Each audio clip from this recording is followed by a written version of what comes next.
Ava Thompson's sneaker caught the edge of the puddle on Park Avenue, and she froze mid-step.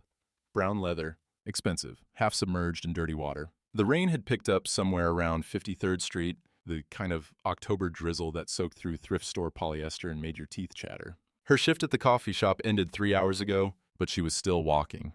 Anything to delay going back to the apartment with the bright orange eviction. Notice taped to the door. She crouched down. The water seeped through the knees of her jeans, cold and immediate. The wallet was the kind of thing someone with money would drop and never notice missing until their assistant reminded them at dinner. She flipped it open. $3,000 in hundreds, stacked neat like they'd just come from a bank. A platinum American Express card. And a driver's license with a name that made her stomach turn to ice. Sebastian Wolfe? CEO, Wolfe Dynamics. Ava's fingers went numb. Not from the rain. That name. That company. The same corporate machine that buried her father under legal paperwork and hush money after the factory floor caved in 3 years ago in Queens. $50,000 to make the Thompson family shut up and go away. Money that barely covered Michael Thompson's funeral and 6 months of rent before Ava was right back where she started, broke, alone, and so goddamn angry she could taste copper. Her hand closed around the cash. $14 left in her checking account, the landlord's final notice posted yesterday morning. Nobody was watching. The rain was coming down harder now, drumming against the hoods of idling taxis. Nobody would know, but her father's voice cut through the noise, clear as the day he'd said it on the front steps of their Bronx walk-up. Doing right ain't about who's watching, kiddo. It's about who you see in the mirror. Ava shoved the wallet into her jacket pocket and stood up. Her knees cracked. Water ran down the back of her neck, under her collar, soaking the t-shirt underneath. 10 blocks north to the Wolfe Dynamics Tower on Madison Avenue. Every step felt like swallowing glass, but she didn't stop. The city moved around her, taxis honking, a hot dog cart vendor shouting about 2 for 1, some Wall Street type barking into his phone about quarterly projections. Manhattan on a Thursday afternoon, everybody moving fast, nobody seeing anybody else. Ava kept her hand in her pocket, fingers wrapped around the wallet. The leather was warming up from her body heat. $3,000. She could pay rent, buy groceries that weren't ramen, get her phone turned back on, maybe even fix the leak in her bathroom ceiling that the landlord had been ignoring for 8 months. She stopped at the corner of 51st and Madison, waiting for the light to change. Across the street, the Wolfe Dynamics building rose up like a glass knife. 47 stories of chrome and reflective windows, the kind of building that made you feel small just by existing near it. The light changed. She didn't move. A guy in a suit bumped her shoulder. "You gonna walk or what?" Ava looked down at the wet pavement, then up at the tower, then at her reflection in a storefront window. Soaked hair, cheap jacket, the camera her father gave her hanging around her neck like an anchor.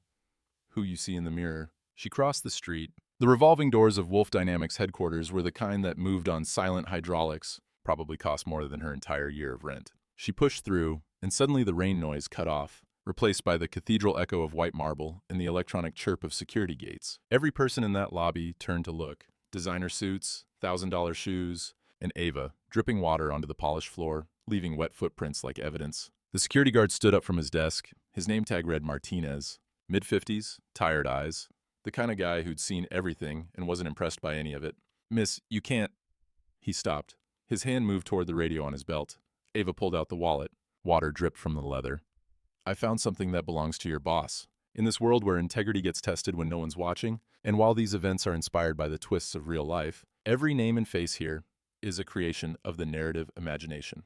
Martinez's eyes went wide. He stared at the wallet, then at Ava, then reached for his radio. Before he could speak, a woman's voice cut across the lobby like a blade wrapped in silk. "Is there a problem here, Martinez?" She emerged from the elevator bank, tall, blonde, cream Armani pantsuit that probably cost what Ava made in 6 months.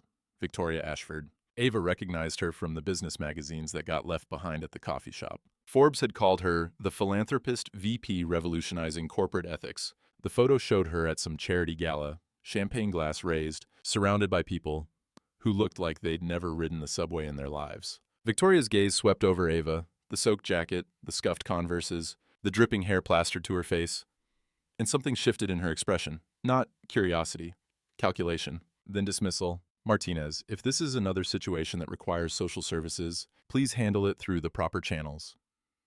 Her smile never reached her eyes. "We have protocols for a reason. I'm not homeless." The words came out harder than Ava intended. "I found your boss's wallet on Park Avenue. I'm here to return it." Victoria's perfectly shaped eyebrow lifted a fraction. She glanced at Martinez, then back at Ava. like she was trying to solve a puzzle that didn't quite make sense. His wallet. Yeah, $3,000 in cash, platinum card, the works. Ava held it out, water still dripping from the leather onto the marble floor. I'd like to give it back to him personally. The laugh that came out of Victoria's mouth was breathy, performative, the kind of sound designed to make you feel 6 inches tall. How entrepreneurial of you.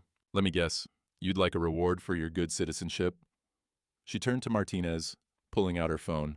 Write her a check for $200 from petty cash and have her sign a standard NDA. We can't have people thinking they can just walk in here claiming, I don't want money. Ava's jaw tightened. Her father's camera swung against her chest. I want to return it to Sebastian Wolfe, in person. Mr. Wolfe doesn't meet with walk-ins. Victoria's tone shifted, still polite, but with an edge now, like a velvet glove over a fist. Especially ones who... She paused, her gaze dropping pointedly to Ava's wet clothes, the puddle forming around her feet. Well, you understand. The lobby had gone quiet. Other people, waiting for elevators, executives with their coffees and their briefcases, all watching now. Ava felt the weight of their stares, the assessment, the judgment, the instant categorization. Not one of us. So that's it, Ava said. I do the right thing, and you treat me like I'm trying to scam you? I'm protecting Mr. Wolfe's time and this company's security. Victoria's smile was cement now, hard and immovable. I'm sure you can appreciate that we have policies in place for situations exactly like this. If you'd like to leave the wallet with Martinez, we'll ensure it reaches the appropriate department? Ava's voice rose. She didn't care anymore. Didn't care about the stares, the whispers starting up behind manicured hands. Your boss lost $3,000 in cash on the street, and you're going to hand it off to some assistant who'll probably just pocket it themselves? Victoria's expression flickered, just for a second, annoyance breaking through the polished exterior. Young lady, I don't know what you think you're going to accomplish by making a scene. Ava pulled out her phone, opened the camera app, and aimed it directly at Victoria's face. Click. What are you doing? Victoria's hand came up instinctively, too late to block the shot. Insurance. Ava lowered the phone. Because when I take this to the New York Post and tell them Sebastian Wolfe's VP turned away $3,000 in cash because she didn't like my jacket, I want them to know exactly who made that call. The color drained from Victoria's face, then rushed back in, her cheeks going blotchy, her mouth opened. Closed. She glanced around the lobby, at the watching executives, at Martinez, whose hand had frozen on his radio, at the security cameras probably recording every word. You wouldn't try me.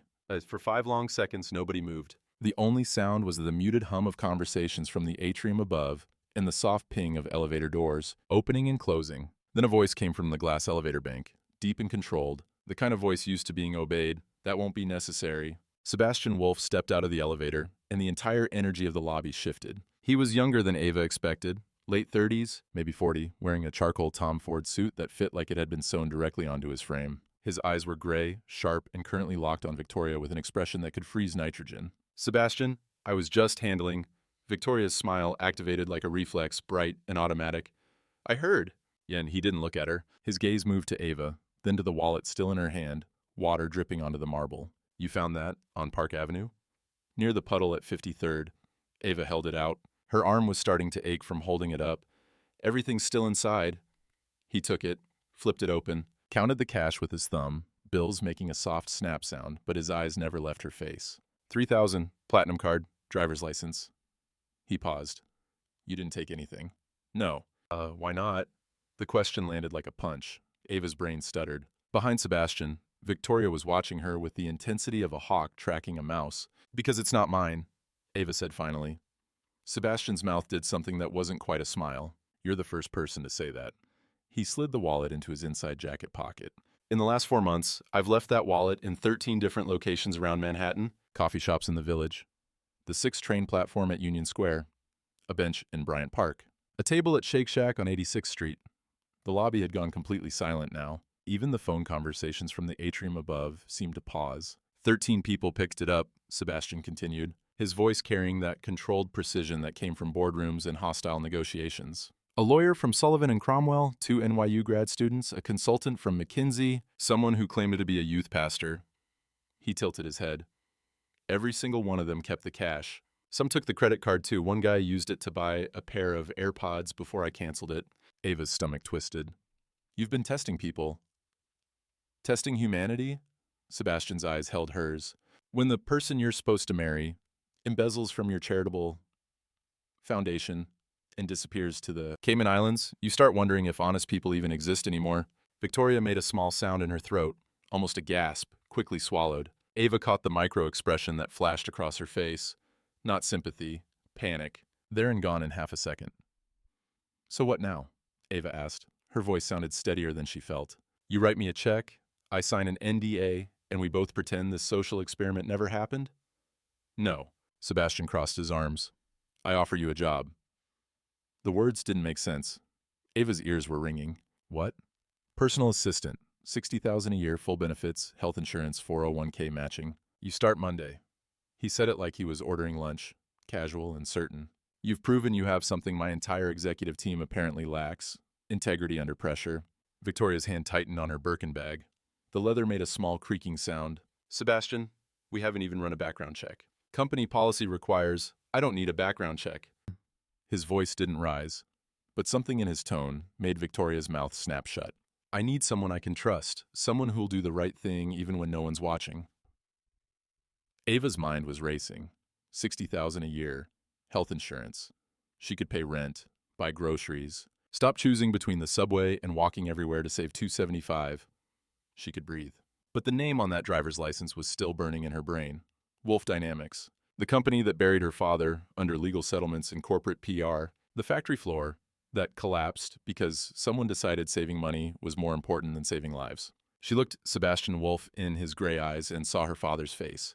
Michael Thompson, in his electrician's uniform, hard hat, the smell of copper wire and UD-40. The way he'd looked at her the last morning before the accident, loading film into this exact camera, saying, You got a gift for seeing what other people miss, kiddo. Don't waste it.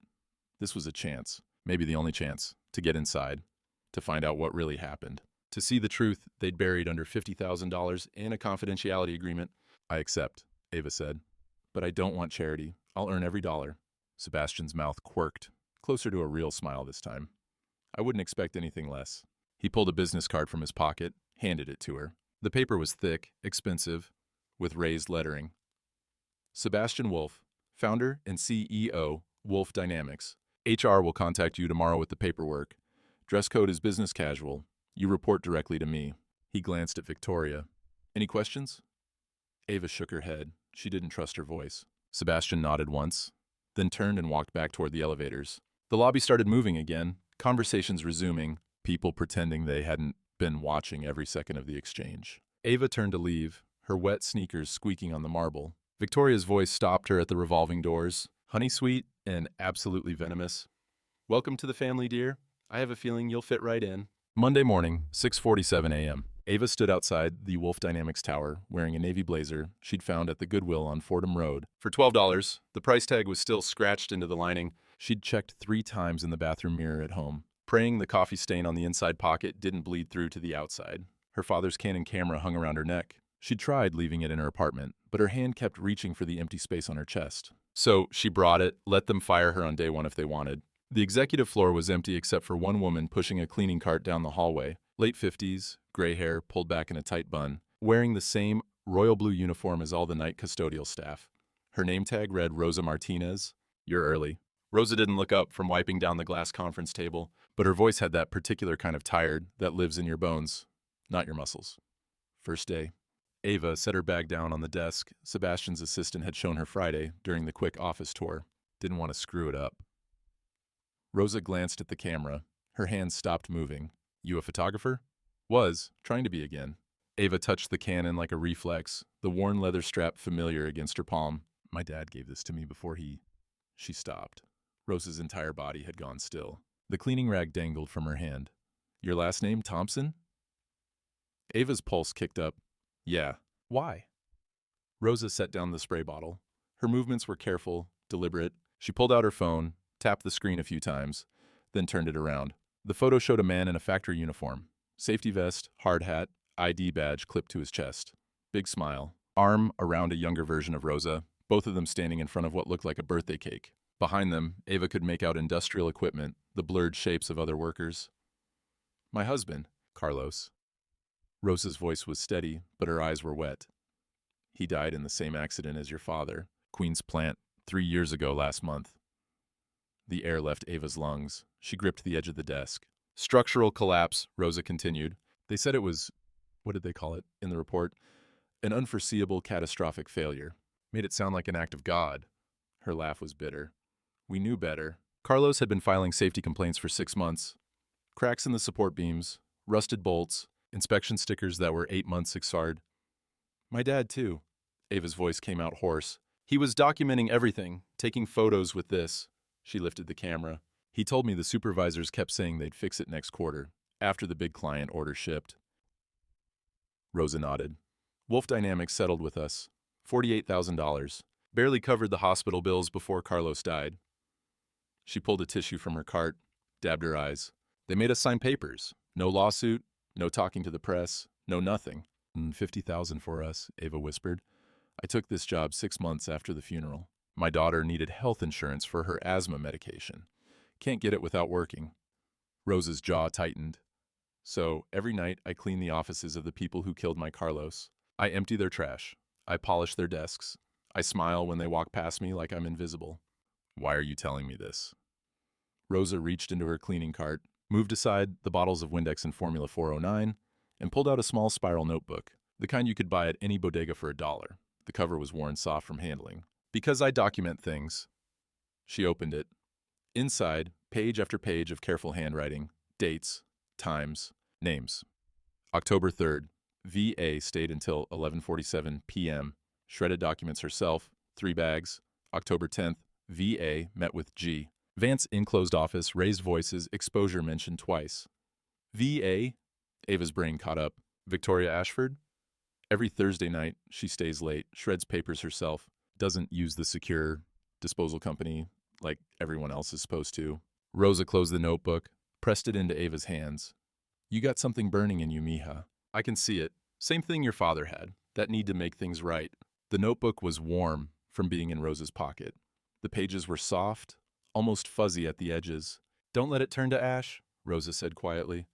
But don't let it burn you up either. You want justice? You gotta be smart, patient. These people, she gestured at the pristine office around them.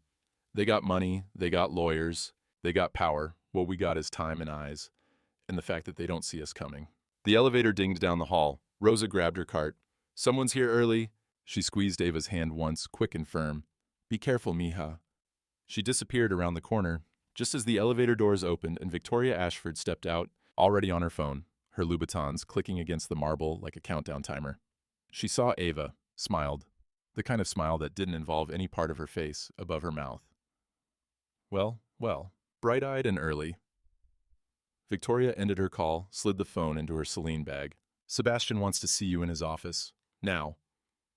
Her gaze dropped to the camera. And dear, lose the camera. This is an art school. Sebastian's office took up half the 47th floor. Floor-to-ceiling windows overlooked Central Park, the trees just starting to turn, that October gold that meant winter was coming. But Ava's eyes caught on something else. A framed photograph on the shelf behind his desk.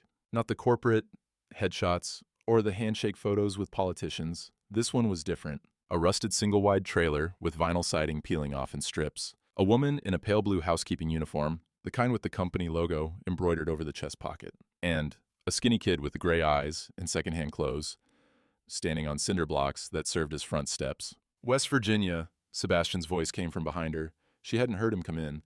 McDowell County. My mother cleaned office buildings in Charleston for 18 years before she saved enough to send me to community college. Ava turned. He was standing by the windows, hands in his pockets, and for the first time since she'd met him, he didn't look like a billionaire. He looked like someone carrying weight. Victoria doesn't know about that photo, he continued. She thinks I went to Princeton, came from old money, grew up in Greenwich or the Hamptons. All the things her family's resume checklist requires. He paused. I let her believe it because it was easier than explaining where I actually came from. Why are you telling me this? Because you didn't keep the wallet. He moved to his desk, sat on the edge. 13 people took that money. A Yale law graduate, a senior VP from Goldman, a woman who runs a nonprofit in Tribeca, but a 22-year-old barista gave it back. His eyes met hers. That tells me something about character that no background check ever could. The intercom on his desk buzzed. Victoria's voice, syrup over ice. Sebastian, the board call starts in 5 minutes. I'll be there. He stood, buttoned his suit jacket. I need someone I can trust, Ava. My CFO just resigned. My head of security took early retirement. And Victoria, he stopped. His jaw worked. Just watch your back around her. She doesn't like variables she can't control. After he left, the office was silent except for the muted hum of the ventilation system and the distant sound of traffic 47 floors below. The assistant's desk, her desk now, had a computer already logged in. Sebastian's previous assistant had probably left it that way Friday, hadn't logged out properly. The desktop was neat, organized, folders labeled by department, and one that made Ava's pulse spike. Foundation finances, archive. She shouldn't. She knew she shouldn't. But Rose's notebook was in her bag. Her father's camera was around her neck. And that folder was just sitting there, password protected by nothing except her conscience. Ava's hand moved to the mouse. Click. The folder opened. No secondary authentication. Inside, Excel spreadsheets going back 4 years, transaction records, budget allocations. She recognized some line items from the corporate website. Workplace Safety Initiative. Victim Compensation Fund. Community Rebuilding Grants. But there were others that made her skin crawl. Consulting fees. VA Offshore Holdings, LLC, Administrative Restructuring.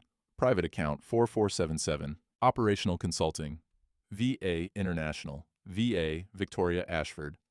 Ava pulled out her phone. Her hands were shaking, but she kept them steady enough to photograph the screen.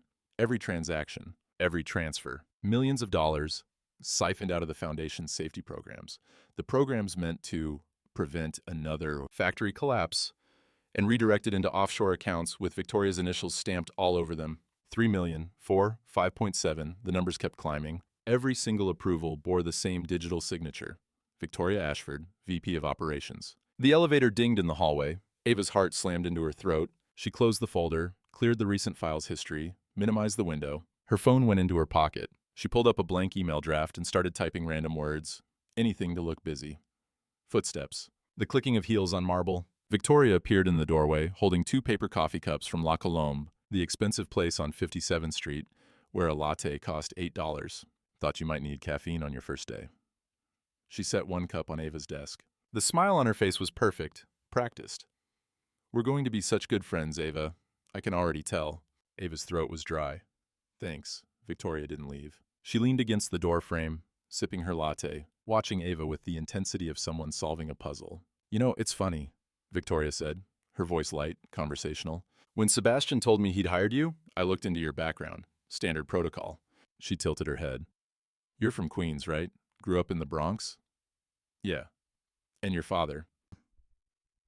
Victoria's expression shifted to something that might have been sympathy if it reached her eyes. Michael Thompson, union electrician. My deepest condolences about the accident. She paused.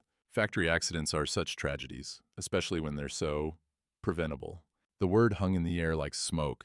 Ava's hand tightened around her coffee cup. The cardboard compressed under her grip. Victoria smiled. Anyway, welcome to the team. If you need anything at all, my door is always open. She walked away, heels clicking, leaving Ava alone with a cooling latte and the absolute certainty that Victoria Ashford knew exactly who she was and exactly why she was here. The executive conference room was all glass walls and Herman Miller chairs. 12 senior directors sat around a table that probably cost more than Ava's entire year of college tuition. Sebastian at the head, Victoria to his right, tablet in front of her, looking calm and composed in a dove-gray Acris suit. Ava sat in the corner taking notes on the quarterly financial review like she'd been doing all week. Sales projections, market expansion, dividend proposals. Her hand cramped from writing, but she kept her head down. The meeting was almost over when Victoria's phone buzzed on the table. She glanced at it. Her expression shifted, surprise then concern. The kind of perfectly calibrated concern that probably took years of practice. Sebastian. She stood, and every eye in the room followed. I'm sorry to interrupt, but we have a security situation. Sebastian's jaw tightened. What kind of situation? Unauthorized access to foundation files. Victoria tapped her tablet. The screen projected onto the wall behind Sebastian. A security log showing folder access times, IP addresses, login, credentials. Someone accessed the archive yesterday at 2:17 p.m. There it was, highlighted in red. User, a.Thompson, file. Foundation finances and archive. Duration, 8 minutes, 34 seconds. Ava's stomach dropped through the floor. That's impossible, she started, but Victoria was already talking. I ran a security audit this morning after our compliance team flagged some irregularities. Victoria's voice was all professional sympathy. It appears someone photographed confidential financial documents. She swiped to the next screen. Metadata from file access, timestamps, even the mouse movement patterns. Given the sensitivity of these files and the amount of money involved, we're talking about funds designated for workplace safety and victim compensation. I felt it was essential to address this immediately. 12 sets of eyes turned to Ava, not curious, accusatory. "You think I stole something?" Ava's voice came out too loud, bouncing off the glass walls. "I think someone accessed files they weren't authorized to view." Victoria's tone was gentle, reasonable. "Whether that was intentional or a mistake, we need to investigate. Company policy requires immediate action when foundation funds are potentially compromised." Show me the photos," Sebastian said. His voice was ice. But Ava couldn't tell if he was angry at her or at Victoria. "I don't have physical evidence yet. The images would be on her personal device." "Then you don't have proof." Sebastian's eyes stayed on the projection screen. "What you have is a login timestamp and an accusation." "Sebastian." Victoria's voice dropped, became intimate, like they were the only two people in the room. "I understand you have a personal investment in this hire, but we can't ignore protocol just because—" "Personal investment?" Ava pushed her chair back. The legs scraped against the floor, a sound like nails on glass. "You want to talk about personal investments? Let's talk about consulting fees, VA offshore. Let's talk about millions of dollars being moved out of safety programs. That's enough." Sebastian's voice cracked like a gunshot. He was standing now, both hands flat on the table. But Ava couldn't read his expression, couldn't tell who he was angrier at. The room went dead silent. "Ava, you're dismissed. Wait in my office." "Sebastian," Victoria started. "You too, Victoria." "Everyone out. This meeting is over." Ava walked out of that conference room with 12 executives staring at her back. The whispers started before she reached the elevator. By the time the doors closed, her hands were shaking so hard she had to shove them in her pockets. She pulled out her phone, texted Rosa with trembling fingers, "They know. Via set me up." The response came back in 10 seconds. "Don't run, not yet, trust me." Through the glass walls of Sebastian's office, Ava could see the conference room. Sebastian and Victoria, alone now. Victoria wasn't yelling. She was crying, touching his arm. Her head tilted down, shoulders shaking. The perfect picture of wounded trust. And Sebastian, he was listening, his expression softened. His hand came up, almost touched her shoulder. Ava's phone buzzed. A Slack message from someone in accounting she'd never met. "Heard you got caught stealing. Nice knowing you." Another from HR. "Please prepare to return all company property, including laptop and access badge." The office door opened. Sebastian walked in alone, closed it behind him. His face was unreadable. That blank CEO mask he probably wore in hostile takeover negotiations. The first thing he said was, "Give me one reason I shouldn't fire you right now." Ava met his eyes. "Because Victoria Ashford approved the safety violations that killed my father, and she's been embezzling millions from your foundation to cover it up." The words landed in the room like a live grenade. Sebastian's expression didn't change, but something shifted behind his eyes, confusion sliding into calculation. "Your father, Michael Thompson, union electrician, died 3 years ago when the Queen's factory floor collapsed because someone decided fixing structural cracks wasn't worth the budget." Ava's voice was steady now. The fear had burned through, left only anger. "Wolfe Dynamics settled for $50,000. Made my family sign papers saying we'd never sue, never talk to press, never ask questions." Sebastian sat down slowly in his desk chair. "Victoria told me legal handled the settlements. She said the investigation concluded it was an unforeseeable structural failure, engineering defect in the original construction. It wasn't." Ava pulled out her phone, swiped to the photos she'd taken of the foundation accounts.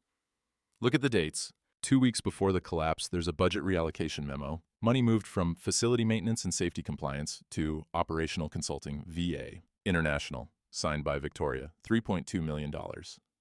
She handed him the phone. He stared at the screen, his thumb scrolling through image after image. Transaction records, offshore account numbers, digital signatures. "The same week," Ava continued, "my dad started documenting the cracks in the support beams, taking photos during his shift." She lifted the camera from around her neck. "This camera. He loaded the film the morning he died. I never developed it because I couldn't—" Her throat tightened. "I couldn't look at his last day." She popped open the back of the Canon, removed the film canister, set it on his desk. The metal cylinder rolled slightly, then settled. "I'm guessing if we develop that film, we'll find evidence that someone at Wolfe Dynamics knew the factory was compromised and chose profit over safety." Sebastian picked up the canister like it might explode. For a long moment, he just stared at it. Then he stood, walked to the windows, looked out at Central Park 47 floors below. "After I found out about the embezzlement from the Giving Fund," Victoria cried, "for 3 hours in this office." His voice was quiet. She said it was accounting errors, that the auditors had made mistakes, that I was seeing conspiracies everywhere because I didn't trust anyone anymore after he stopped. After my ex-fiancée cleaned out our joint accounts and disappeared to Grand Cayman. The wallet test, Ava said. Yeah. His laugh was bitter. I wasn't testing strangers. I was testing myself, trying to figure out if my judgment was completely broken or if honest people actually existed. He turned from the window. And I hired you because you passed. Meanwhile, the woman I've been engaged to for 2 years orchestrated safety failures that killed people so she could steal from a charitable foundation. You didn't know, Ava said. I should have. He opened his desk drawer, pulled out a phone she'd never seen before. Not his iPhone, a burner. Cheap flip phone from a bodega. Why didn't you tell me this on day one? Because I didn't know if you were in on it. For all I knew, you approved the settlement to bury evidence and protect the stock price. I would never. He stopped, met her eyes. But you had no way of knowing that. No. So you took the job anyway. Walked into the building where the people who killed your father work every day. Smiled at Victoria Ashford, knowing she signed off on the violations that collapsed that ceiling. He shook his head. That takes guts or insanity. Little of both. Sebastian sat on the edge of his desk. Don't develop the film yet. Not until we have everything. His voice had changed, sharper now, focused. Because if we're doing this, we do it right. Victoria doesn't just lose her job, she loses everything. Publicly. Ava's pulse kicked up. I'm saying we take her down together. But we build an airtight case first. He pulled up his calendar. Shareholder meeting is in 2 weeks. Live streamed to investors, board members, financial press. We get the film developed, compile every document, every transaction, every piece of evidence. And we bury her in front of everyone who matters. She'll lawyer up the second she suspects. She already suspects you, but she doesn't know about me. Sebastian's eyes went cold. Let her think she's won. Let her think I'm firing you. Meanwhile, we gather everything. His burner phone buzzed. He glanced at the screen. His jaw tightened. Victoria wants to meet tonight. Her apartment. He looked up. To discuss letting you go. Ava's stomach twisted. You're going? Yeah. He opened another drawer, pulled out something small and black, a recording device. And I'm getting her confession on tape. The photo lab on 14th Street smelled like chemicals and old paper. The kind of place that developed film for vintage camera enthusiasts and private investigators who didn't want digital trails. Ava and Sebastian sat in the waiting area while the technician worked in the dark room, red safe light glowing under the door. 23 minutes. Sebastian checked his watch twice. Ava's knee bounced until he put his hand on the armrest between them. Whatever's on there, he said quietly. We use it. The darkroom door opened. The technician emerged holding contact sheets, still wet from the fixer bath. His expression was grim. Whoever shot these knew what they were documenting. He laid the sheets on the light table. You should see for yourself. The images were grainy, shot on 35mm with available light, but unmistakable. Ava's father, on the factory floor, pointing at ceiling supports with visible stress fractures running like spiderwebs through the concrete.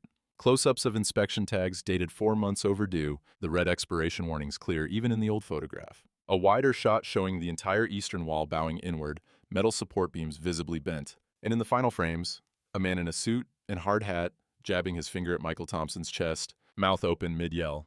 The man's face was perfectly clear. Gerald Vance, Sebastian said. His voice was flat. Victoria's predecessor as VP of Operations. He retired suddenly 4 years ago.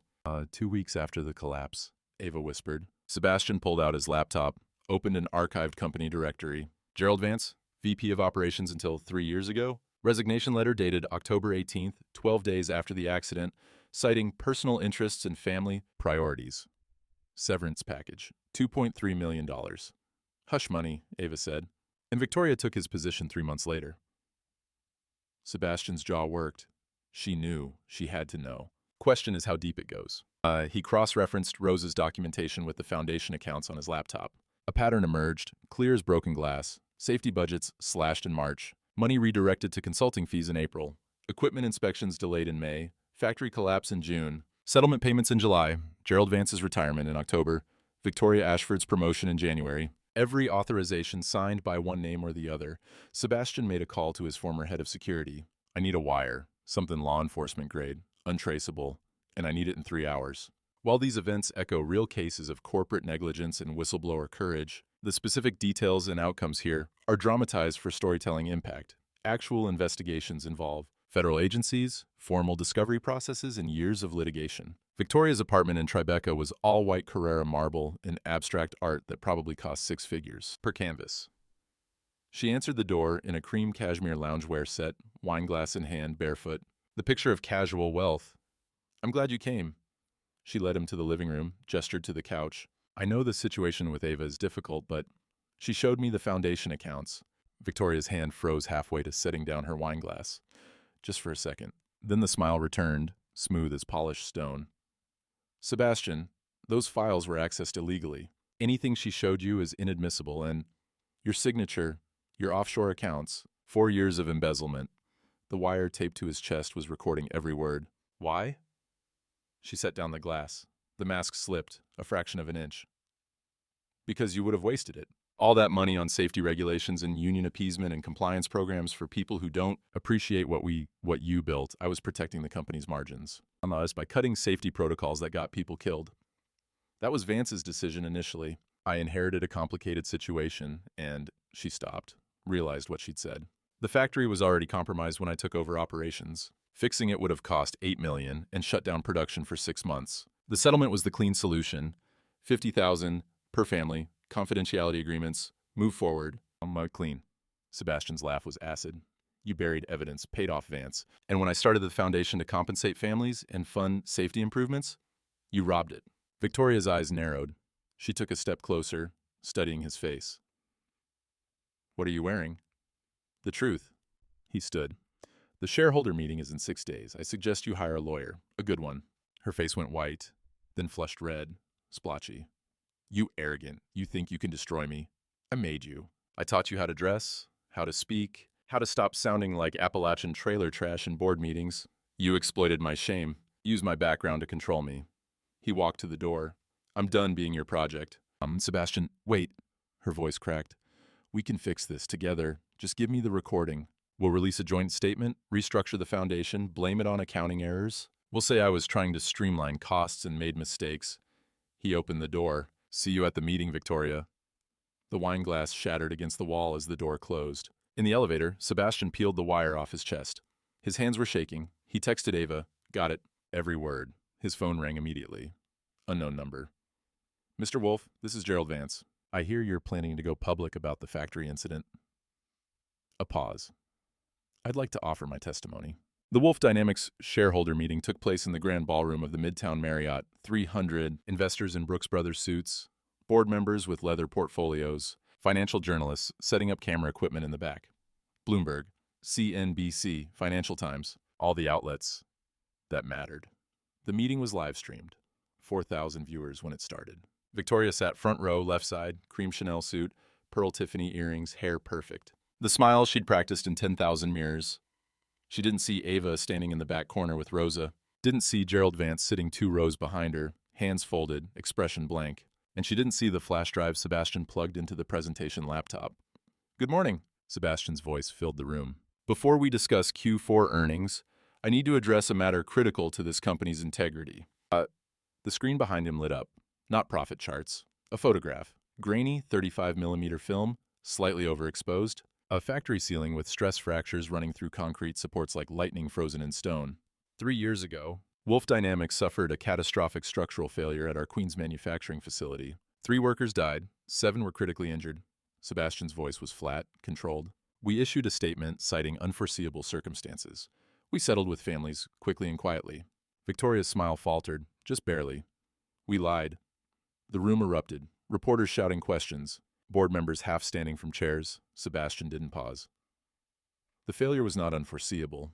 It was the result of systematic safety violations, delayed inspections, and budget cuts prioritizing profit over human lives. Click. The next slide, inspection tags 4 months overdue, red expiration warnings clearly visible. These images were taken by Michael Thompson, union electrician, the morning of the collapse. He died on that factory floor after attempting to warn management about structural compromise.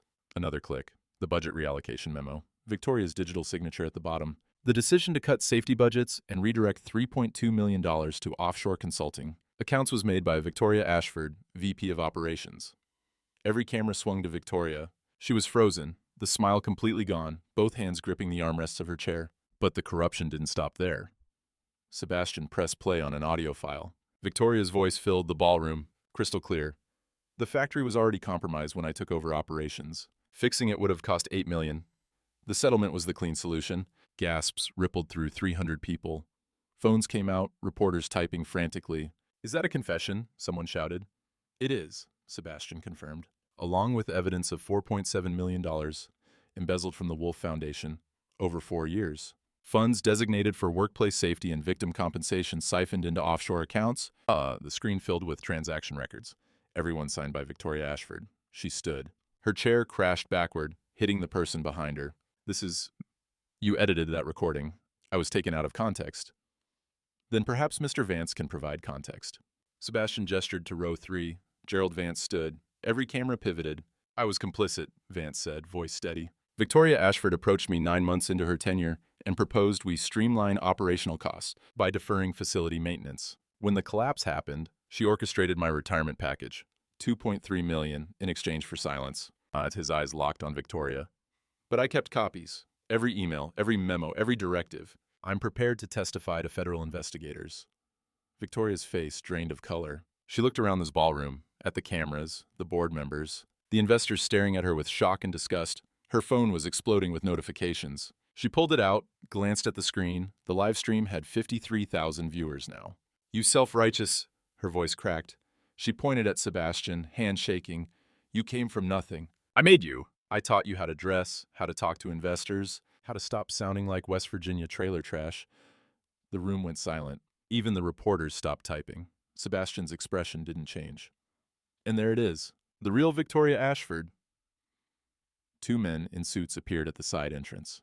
"Miss Ashford, I'm Detective Chen, NYPD. The SEC has some questions. You'll need to come with us." She didn't move. Couldn't move. Her phone kept buzzing. Board positions rescinded. Charity partnerships dissolved. Country club memberships revoked. Her entire carefully constructed world collapsing in real time. As security guided her toward the exit, she locked eyes with Ava. "This isn't over," she whispered. 2 months later, the Queen's factory site was gone, demolished. In its place, a memorial park with 3 bronze plaques set in granite. Michael Thompson, Carlos Martinez, James Chen. Their names, dates, the words, "They saw the danger, they spoke the truth. We failed to listen." Ava stood in front of her father's name, the Canon camera around her neck. She'd been shooting again. Not just shooting, getting published. The New York Times ran her photo essay on workplace safety violations across the 5 boroughs last week. ProPublica hired her as a contract photojournalist 2 days ago. The camera that spent 3 years in her closet had become her voice. He'd be proud, you know. Rosa appeared beside her, carrying yellow chrysanthemums. She placed them at Carlos's plaque, touched his name with her fingertips. Both of them would be. Victoria took a plea deal, Ava said. 7 years federal prison, full restitution to the foundation, testimony against Jay Vance, and the compliance officers who signed off on delayed inspections. "I know. Sebastian called me yesterday," Rosa smiled. "Told me about the new initiative, too. Full-time safety inspectors at every facility, independent quarterly audits, whistleblower protections with legal defense funds. The board approved $12 million. Ava nodded. Sebastian had offered her the director position. She'd turned it down. "I'm not a corporate executive," she'd told him. "I'm a storyteller. Let me tell the stories that keep you honest." So he hired a former OSHA inspector with 23 years of experience and gave Ava unlimited access to document the reforms. Her photographs now hung in every Wolfe Dynamics facility. Workers' faces, safety equipment being installed, the memorial plaques from this park. "You seeing him?" Rosa asked, eyebrow raised. "Who, Sebastian?" Ava laughed. "No, we're friends. He's still figuring out who he is without someone else defining him. And I'm still carrying your father everywhere you go?" Ava touched the camera. "Yeah, good." Rosa squeezed her hand. "That's not a burden, mija. That's a gift. He gave you eyes to see what others ignore. Don't waste it." Later that night, Sebastian called. "Did you see the Times editorial?" "Which one?" "How one photograph changed corporate America, the Wolfe Dynamics case, and the new era of accountability. They used your father's factory photo on the front page." Ava pulled up the article on her laptop. There it was, Michael Thompson pointing at the stress fractures, the photo that ended Victoria Ashford's career, reformed a company, gave forgotten victims a voice. "The foundation's getting calls," Sebastian continued. "Other families, other factories. Buried cases from Ohio, Pennsylvania, Alabama. They want to know if we'll help them too. Will you?" A pause. Yeah, we will, but I'm going to need a good photojournalist to document it. Ava smiled. I think I know someone. After they hung up, she opened her inbox. 19 tips waiting. A meatpacking plant in Brooklyn, a construction site in the Bronx, a warehouse in Newark where workers complained about faulty forklifts for 8 months before someone got crushed. Stories nobody else wanted to tell. She thought about that afternoon on Park Avenue, soaked to the bone, standing over $3,000 in cash. How easy it would have been to walk away. How impossible it felt to do the right thing. Her father's voice. Doing right ain't about who's watching, kiddo. It's about who you see in the mirror. She looked at her reflection in the dark laptop screen, tired, determined, alive, and she got back to work. My old man used to say, integrity is what you do when the world stops watching and the lights go out.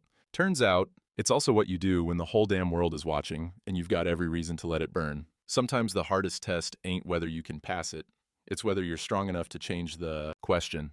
He taught me that honesty doesn't always pay off right away. Sometimes it costs you everything first, but in the end, it's the only thing that builds something worth keeping. If this story hit different, it's because you're someone who believes the truth matters, even when it's buried under money and power. Subscribe if you want more stories about ordinary people who refuse to stay silent. Because the world doesn't change because of billionaires. It changes because of the Avas and the Roses and the Michaels who see something wrong and decide they'd rather burn fighting than live quiet. Drop a fire if you're that kind of person. We see you. 13 people kept that wallet. 13 people chose the easy path. Lawyers, consultants, graduate students, people who had more than Ava and still took what wasn't theirs. But one person, broke, desperate, with every reason to walk away, chose integrity anyway. That's what this channel is about. Not the 13 who failed the test, the one who passed. Because humanity doesn't change through the powerful deciding to be better. It changes through ordinary people like Ava, deciding that doing right matters more than doing easy. Subscribe if you believe honest people still exist. If you believe one person's courage can reform an entire company. If you believe the world changes because of people who'd rather burn fighting than live quiet. Drop a fire if you're that one person. If you've ever returned the wallet when you could have kept it, we see you. The world needs more of you.